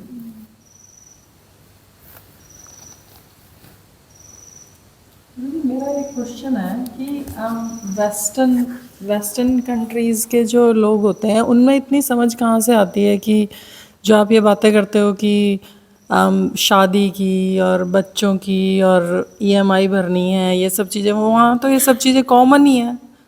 शादी में वो लोग विश्वास नहीं रखते हैं, लिविंग में विश्वास रखते हैं, बच्चों की कोई ऐसी एजुकेशन में कोई उनको नहीं है कि डॉक्टर बनाना है, इंजीनियर बनाना है। वो पूरी उम्र है रेंट के हाउस में रह जाते हैं, उनको कोई घर बनाने की नहीं है, कोई बच्चों को देने की नहीं है। उनमें ये समझ कहाँ से आई है? उनमें जो समझ आई है, वहाँ पर क्या हुआ है कि एक बड़ा शिखर बना है समृद्धि का। समृद्धि बहुत आई है वहाँ पर, धन समृद्धि बहुत आई ना, इंफ्रास्ट्रक्चर आया। समृद्धि से व्यक्ति क्या करता है, पैसा आता है तो सोचता है मेरा पास बड़ा घर हो, अच्छा घर हो, व्यवस्थापूर्ण घर हो, उसमें सब कुछ अच्छा होना चाहिए, ऐसा सोचता है ना। किसी अच्छे शहर में बसूंगा जहाँ का इंफ्रास्ट्रक्चर अच्छा हो। अब उनके देश का इंफ्रास्ट्रक्चर अच्छा है, समृद्धि अच्छी है, रेंट का घर भी लेंगे तो अच्छा ही घर मिलेगा, और बेसिक फैसिलिटीज सब कुछ हैं। तो बेसिक फैसिलिटीज तो सब कुछ मिल गई, एजुकेशन की बेसिक फैसिलिटीज ठीक है, हेल्थ केयर की वो ठीक है, फ्री है, हेल्थ केयर फ्री है, एजुकेशन फ्री है, वो भी अच्छी क्वालिटी का। अब तो यहाँ इसी में ही फंसा है ना भारत या जो विकासशील देश है कि बच्चों को अच्छी एजुकेशन देनी है, एजुकेशन महंगी है। वहाँ तो एजुकेशन का झंझट ही नहीं है, फ्री है। और बस यहाँ पैसा बचाना है, कल को बीमार पड़ा तो बोलता है बीमार पड़ेंगे तो कोई टेंशन ही नहीं है ना। बढ़िया होटलों जैसा हॉस्पिटल होगा, गवर्नमेंट हॉस्पिटल कैसा होगा, लग्जरियस होटलों जैसा होगा, और वहाँ प्रॉपर सुविधाएं होंगी, सब कुछ होगा, टेंशन की बात ही नहीं है। जब तक प्रॉपर ठीक नहीं होते हैं सब कुछ मिलेगा। और शादी गुरुजी? और रहा सवाल फिर शादी का, तो देखो उन्होंने क्या है, वो जो वहाँ पर कल्चर रहा है कि छोटे बच्चा ही जो है रिलेशनशिप डेवलप कर लेता है, छोटे बच्चे रिलेशनशिप डेवलप करने लगते हैं ना, वो कर करके उनकी व्यर्थता का बोध उन्हें होने लगता है कि अरे इसके लिए शादी करने की क्या ज़रूरत है। सिर्फ इन संबंधों के लिए, फिजिकल रिलेशन के लिए शादी करने की ज़रूरत क्या है, क्योंकि वह भी आसानी से उपलब्ध है, तो उसके लिए शादी करने की क्या ज़रूरत है। और प्लस जो है बचपन में ही 2-3 बार उनके वो क्या हो जाते हैं, ब्रेकअप। तो फिर वो शादी करो और तलाक लो, अरे वो तो लगभग हो ही गया ना, रिलेशनशिप ही टूट गई, शादी और ब्रेकअप तलाक जैसा ही तो है। तो उनको लगता है कि किसी व्यक्ति के साथ ज़्यादा लंबे नहीं रहा जा सकता, और ये सहज स्वाभाविक है मनुष्य का कि किसी के साथ ज़्यादा लंबे समय तक आप सहज संबंधों में नहीं रह सकते। असहज संबंधों में रह सकते हो, सहज संबंधों को बनाकर लंबे समय तक नहीं रह सकते। ऐसा ज़्यादातर मामलों, तो कुछ मामलों में होता है कि सहजता से निभ जाता है, कुछ 1-2% होंगे, लेकिन वो 1-2% वह तो अपवाद है ना, अपवाद नियम थोड़े ना होगा, अपवाद अपवाद होता है, ठीक है ना। तो अब वह जो है संबंधों को लंबा खींचते हुए सहजता संभव नहीं है, यह समझ में आता है, क्योंकि संबंधों में अपेक्षाएं पैदा होती हैं, अपेक्षाओं में जियोगे तो असहजता आती है। अब जो 1% लोग हैं उनके जीवन में देखना एक दूसरे से अपेक्षाएं नहीं होती, है ना, अपेक्षाएं नहीं करते। तो अब वह जो व्यक्ति अपेक्षाएं नहीं करता, साथ में रहते हैं और कुछ भी कर दिया उसने, तो धन्यवाद का भाव जाता है। अब तुम्हारे घर में तुम्हारे संबंधी कोई तुम्हें जो है अपना प्यास लगी और पानी पिला देता है घर का कोई बंदा, और तुम थैंकफुल कभी नहीं होते, और तुम वहीं पे बाहर किसी के यहाँ जाते हो, किसी ने एक गिलास पानी पिला दिया तो फिर तुम बोलते हो थैंक यू, और घर में रोज पिलाते हैं उसको कोई थैंक यू नहीं, उसको क्या बोलते हैं, अरे इतनी देर से बोला था अभी तक पानी नहीं दिया, हाँ?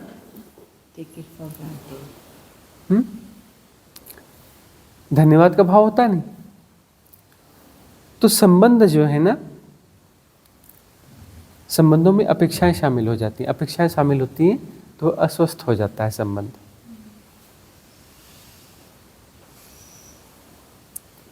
इसलिए संबंधों में भी यदि कोई कुछ भी कर रहा है तो धन्यवाद भाव से भरना चाहिए, तो संबंध स्वस्थ होंगे, थोड़े संबंध अच्छे होंगे, स्वस्थ होंगे, लंबे जाएंगे। हालांकि भारतीय व्यवस्था में संबंधों के टिकाऊपन के लिए बहुत कुछ किया जाता है, और संबंध यहाँ टिकते भी हैं, लड़ते झगड़ते कैसे भी करके साथ में टिक जाते हैं। उन्हें बताया भी जाता है कि अरे दूसरी जगह भी लड़ोगे झगड़े, उधर भी लड़ोगे झगड़े, आपस में लड़ झगड़ लो और बने रहो साथ में, अरे 4 बर्तन रहेंगे तो टकराएंगे नहीं क्या, ऐसे समझा करके उन्हें कहते हैं अरे दूसरी जगह भी टकराओगे, तीसरी जगह भी टकराओगे, इसलिए आपस में टकराते रहो, बने रहो, कर्मों का निपटारा भी हो जाएगा।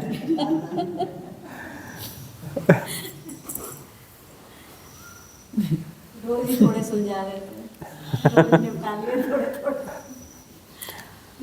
रिलेशंस तो सब जगह होने हैं, लेकिन देखो विदेशों में उसके बावजूद फ्रस्ट्रेशन है, फ्रस्ट्रेशन ज़्यादा है, फ्रस्ट्रेशन कम नहीं हुआ है, फ्रस्ट्रेशन ज़्यादा है वहाँ पर, इस सब के बावजूद।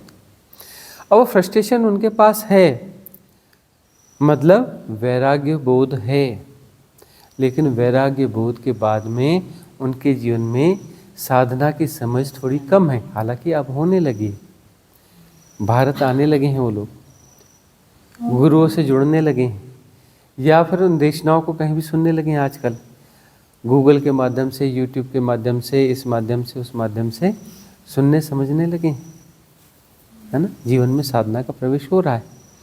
तो यहाँ पर जो है सारे लेसन्स इसलिए कि वैराग्य बोध हो जाए। तुम संबंधों में अमरत्व को मत ढूंढो, तुम संबंधों में आनंद को मत ढूंढो, संबंधों में आनंद नहीं होता है, आनंद तुम्हारे भीतर है ना, संबंधों में अमरत्व नहीं होता है, अमरत्व तुम्हारे भीतर है। तो वैराग्य बोध जो है उस दिशा की ओर मोड़ता है कि जहाँ पर तुम अपने अजर अमर होने की स्थिति को ढूंढ सको, अपने सहज आनंद को, परमानंद को ढूंढ सको, है ना। यह वैराग्य बोध से साधना फलित होगी और वह खोज चालू होगी। खोज तो तभी चालू होगी ना जब तुम्हारे सराउंडिंग के हिप्नोटिज्म टूटेंगे। तुम बस आसपास से हिप्नोटाइज हो, अपने संबंधों से, रिश्तेदारों से, इनसे ही हिप्नोटाइज हो, अपने समाज से, राजनीति से, देश से, ज़्यादा से ज़्यादा धरती के बाहर तो तुम्हारा चिंतन ही नहीं है, अनंतता की ओर तो तुम्हारी दृष्टि नहीं है। तुम धरती के बाहर तो निकलते ही नहीं हो, धरती से ही हिप्नोटाइज्ड हो। धरती से बाहर तो उठना पड़ेगा ना, तभी तो परम ज्ञान फलित होगा। इस धरती के जो छोटे मोटे खेल हैं, हाँ, मिट्टी का सफर जो चल रहा है, तो मिट्टी के सफर में ही उलझे पड़े हो। ये मिट्टी उठी है 4 तत्व हैं और 5वां आकाश तत्व आके मिल गया है, वो भ्रमित हो गया है इन 4 तत्वों के खेल में, 5वां तत्व भी। और तुम बस इस मिट्टी से ही इतने हिप्नोटाइज हो गए हो, इस खेल से इतने हिप्नोटाइज हो गए कि इससे बाहर तुम निकलना ही नहीं चाहते। तुम अंततः बस इस खेल को ही समझना चाहते, ऐसा क्यों है वैसा क्यों है, कि तुम्हारे खेल के ही प्रश्न है, खेल से बाहर निकलने के प्रश्न नहीं है, खेल के संबंध में ही प्रश्न है। खेल से कैसे बाहर निकले, कैसे ऊपर से दृष्टि घूमे, देखिए कि खेल तो यहाँ अपना जैसे चींटियों का झुंड नहीं होता, एक के ऊपर चढ़ी जाती, हाँ, उससे उसमें तुम में क्या फ़र्क है। ऊपर से जाके तुम्हें देखा जाए 800 करोड़ आदमी, इस छोटी सी धरती पर 800 करोड़, इतना बड़ा चींटियों का झुंड, एक के ऊपर चढ़े जा रहे हैं, ये कर रहे, वो चले जा रहे, कर क्या रहे हैं, ये क्या खोज रहे हैं, क्या ढूंढ रहे हैं, क्या निपटारा कर रहे हैं, कर क्या रहे हैं। संबंधों में ढूंढ रहे हो, तुम मर जाओगे, संबंध पीछे छूट जाएंगे। हाँ, तुम धन में ढूंढ रहे हो, धन सब छूट जाएगा, समाज, सभ्यता, सोसाइटी सब पीछे छूट जाएगी। समाज के नियम और ये नहीं, ये सही है, नियम को निभाना चाहिए, वो सही नियम भी छूट जाएंगे, गलत नियम भी छूट जाएंगे, और जहाँ पे नियम बने वो जगह भी छूट जाएगी। लेकिन हिप्नोटिज्म कितना गहरा है कि वही नहीं, उसी को और समझते रहेंगे, एक नहीं, ऐसा नहीं, वैसा नहीं, इसको तो ऐसा करना ही पड़ेगा, ये निभाना ही पड़ेगा, ये होना ही चाहिए, वैसा और वैसा। इसी हिप्नोटिज्म में जियोगे, इसी में मर जाओगे, इससे बाहर तो निकलोगे ही नहीं। अनंतता का कहाँ से जियोगे, अनंतता को कहाँ से समझोगे, इन्फिनिटी को। जो धरती के ही हिप्नोटिज्म से बाहर नहीं हो पा रहा है, वो इन्फिनिटी और अनंतता को समझेगा कहाँ से। असली मुक्ति तो तब है ना, इस हिप्नोटिज्म से बाहर निकलो तब। शादी संबंध यह वह होने चाहिए, नहीं होने चाहिए, सही है, गलत है।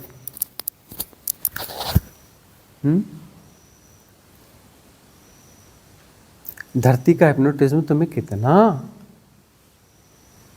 गहरे से बांधे हुए, कितने गहरे पास से बांधे हुए, देखो तो सही।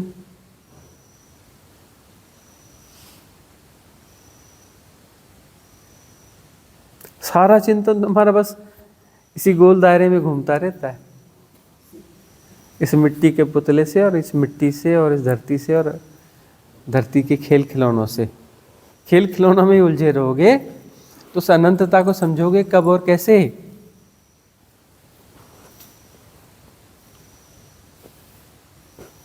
सब खेल खिलौने टाइम एंड स्पेस क्रिएट करते हैं और तुम माया सृजते रहते हो, क्योंकि तुम खेल खेल रहे हो तो माया पैदा हो रही, तुम्हारे खेलने से माया पैदा हो रही,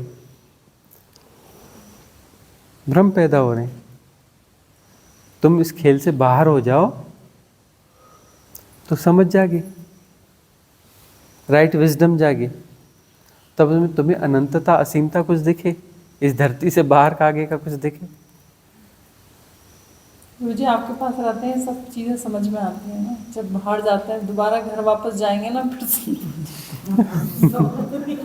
वो माया सारी, वही तो तुम नहीं लौट सकते। तुम माया में फंसोगे भी, लेकिन आप्त वचन तुम्हें अब वहाँ फंसने नहीं देंगे। पूरे पूरे तो नहीं फंस सकते, ये आप्त वचन भीतर तुम्हारे चुभ जाते हैं, बिंध जाते हैं। तो सदगुरु की देशनाओं को तुम कितना भी कोशिश करो इग्नोर नहीं कर सकते। दिन में कई बार ये नॉक करेंगी, हर वक्त नॉक करते हैं। अंतर्धारा तो चलती चलती रहेगी, इससे बाहर नहीं हो सकते। उस खेल से ही बाहर होना पड़ेगा, उसके बगैर चैन आएगा नहीं। ऐसे ही चलता रहे, सारी जिंदगी ऐसे ही चलता रहे। हमारा अंदर आपकी देशना है वो अंदर आती है, लेकिन जो कमाया है हम रास्ते हैं तो वो तो वही हो ही जाता है। देशना भीतर आ गई है और माया तुम्हारा चैन है। माया माया में तुम फंसना चाहते हो, तुम खेलना चाहते हो माया को। तुम खेलते हो तो माया है, ये तुम्हारा चयन है, तुम्हारी फ्री विल है, चलता रहेगा। इन द सेंस तुम खुद कर रहे हो, तुम्हारे एफर्ट्स हैं उसमें, तुम्हारा इन्वेस्टमेंट है उसमें, तुम्हारी चॉइस है उसमें, तुमने खुद चुना है, तुम खुद उसमें फंसे हो, तुम खुद उसमें एक्टिव हो, तुम खुद एक्टिव हो, तुमने चुना है। किसी और को दोष मत देना, किसी ने तुम्हें फंसाया नहीं है, तुम खुद फंसे हुए हो। वो तुम्हारी प्रायोरिटी है, तुम्हारी चॉइस है, तुम्हारे एफर्ट हैं।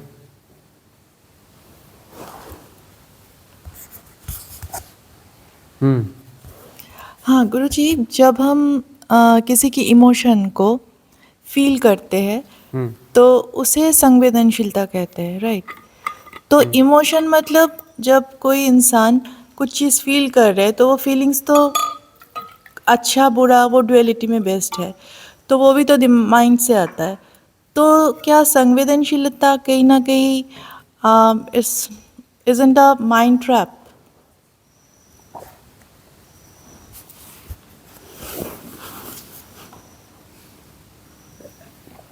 पहला वाक्य क्या कहा था?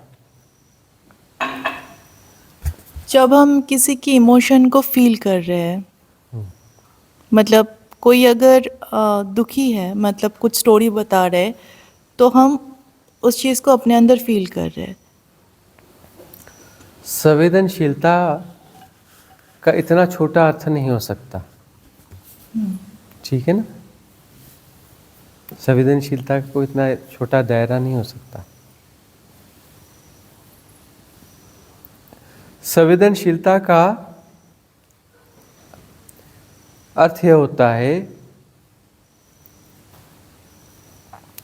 कि तुम्हारा जो सेपरेशन है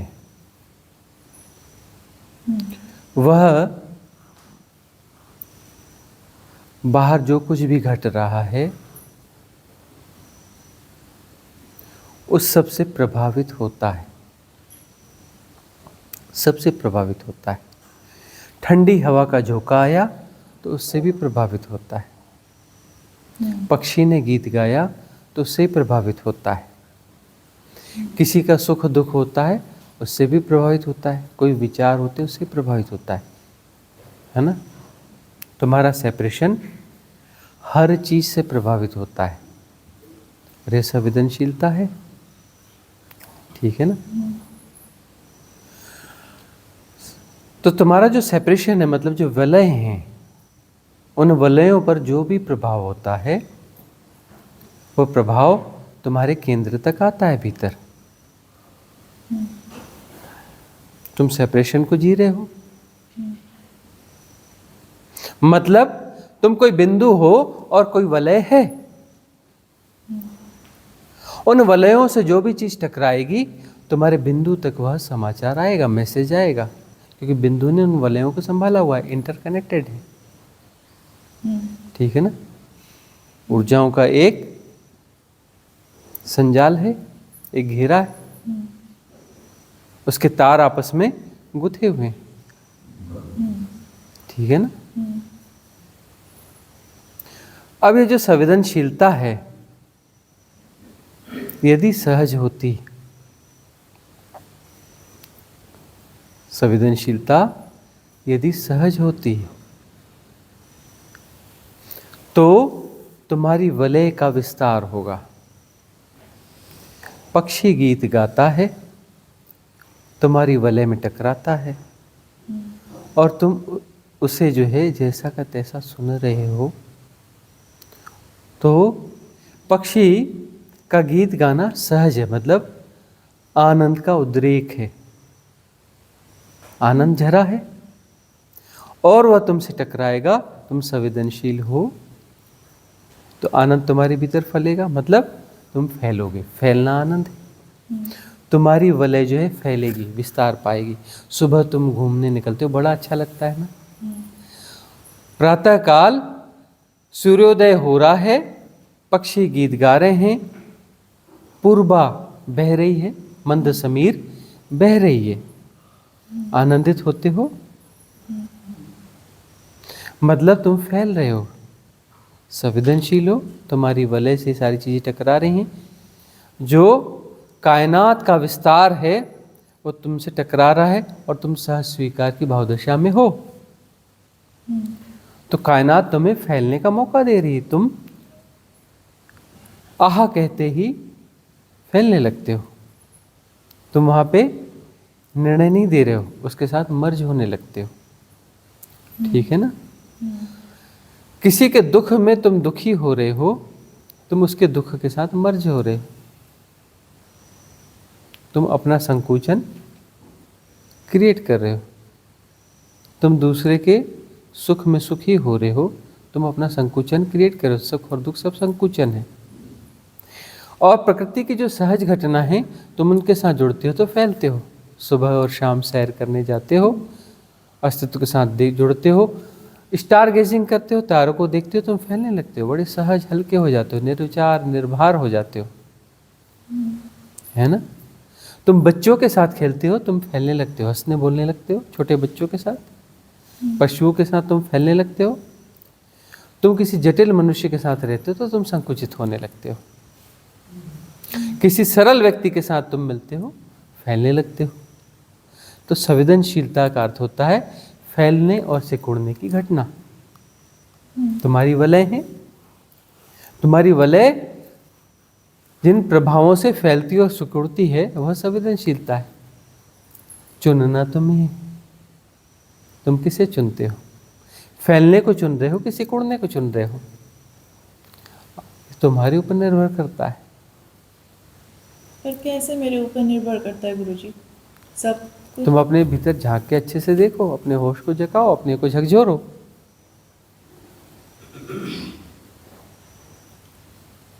अगर मैं फैल रही हूँ तो वो तो सिक्के की दूसरी पार्ट है ना, संकोचन और फैलना। ना ना ना, देखो, चलो दो पार्ट हैं। यदि तुम इसे चुनते हो तो तुम फैल रहे हो। अपोजिट वाले को तुम क्यों चुन रहे हो? व्यवहारिक सत्य। व्यवहारिक सत्य में तुम अभिनय पूर्वक हो सकते हो। तुमने उसे चुना नहीं है, तुम निभा रहे हो, चुन नहीं रहे हो। प्रोटेक्शन लेयर है, तुमने चुना नहीं है, अभिनय पूर्वक हो। प्रोटेक्शन लेयर है, तुम संकोच में नहीं जाओगे। पर अभिनय और तुम्हारी साधना है, समझ है, तो अभिनय वास्तविक अभिनय होगा। दूसरा दुखी है, तुम्हें समझ में आएगा अपने हिप्नोटिज्म का शिकार है। तुम उसके दुख में दुखी नहीं होगे।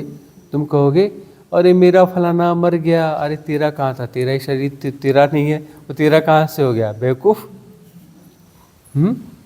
तुम उसके दुख से दुखी नहीं होगे, तुम हिप्नोटाइज नहीं होगे। तुम कहोगे बेवकूफ़ी में मत पड़, कोई तेरा वेरा नहीं है, मर गया तो मर गया, और तेरे रोने से वो वापस आने वाला नहीं है। तो उसके लिए थोड़ी ना रो रहे हो तुम किस लिए रो रहे? वो मर गया, इतनी तनख्वाह कमा के ला के हमको देता था, अब कौन देगा, है ना? यही खाना बना के खिलाती थी, अब कौन खिलाएगा? तुम किसके लिए रो रहे हो? अपनी सुविधाओं के लिए रो रहे हो। और तुम उसमें दुखी होते हो, अरे हाँ तेरा वो मर गया। अरे देखो तो सही उसका रोने का कारण क्या है।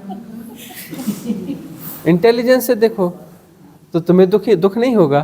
तुम्हें लगेगा देखो हम भी तो इस चक्कर में नहीं है। अपने भीतर खंगाल के देखोगे, उसके दुख में दुखी तो नहीं होगे।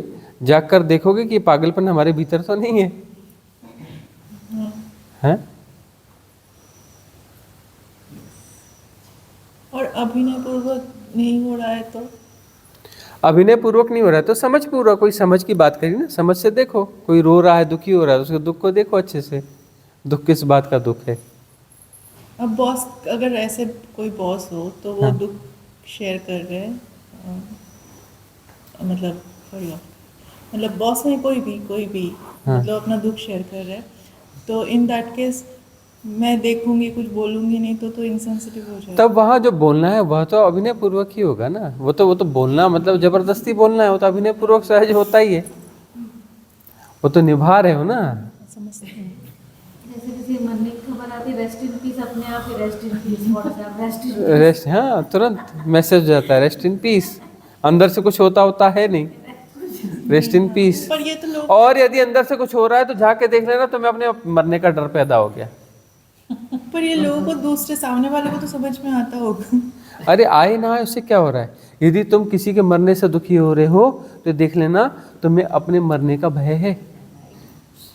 तुम इसलिए दुखी हो रहे हो कि शायद मैं भी तो नहीं मर जाऊंगा ऐसे। सब कहने की बातें है ना, उसके दुख में दुखी होना। तुम्हें अपने भीतर भय पैदा होता है कि मेरे साथ तो ऐसा नहीं होगा। हाँ, ये हो सकता है। और कोई रो रहा है उसके साथ में तुम रो रहे हो, उसका कारण ये नहीं कि वो उन कारणों से रो रहा है या कैसे। तुम रो रहे हो तो चलो तुम्हारे भीतर क्या शुक्र ग्रंथियां हैं, वो आंसू छोड़ना चाहती हैं तो छोड़ दें, बहुत बेनिफिशियल होता है। आंखें भी तो ठीक हो जाती हैं और ज़्यादा मसल्स जो है उसमें एक्टिव होते हैं। तुम्हारी स्किन ज़्यादा यंग हो जाएगी, है ना। तुम्हारे भीतर के बहुत सारी चीज़ें जो है क्लीन हो जाएगी। क्लींजिंग प्रोसेस है, फायदेमंद है। वो जबरदस्ती के बहुत सारे पुराने दुख हैं, इस बहाने वो निकल जाएंगे। कहीं रोने का मौका मिले तो सुमन लता जी से मिल लेना, कैसे रोना है सीख लेना। हाँ, ठीक है ना। हाँ। सुमन लता जी के किस्से कल के सेशन में रखवा देंगे, ठीक है।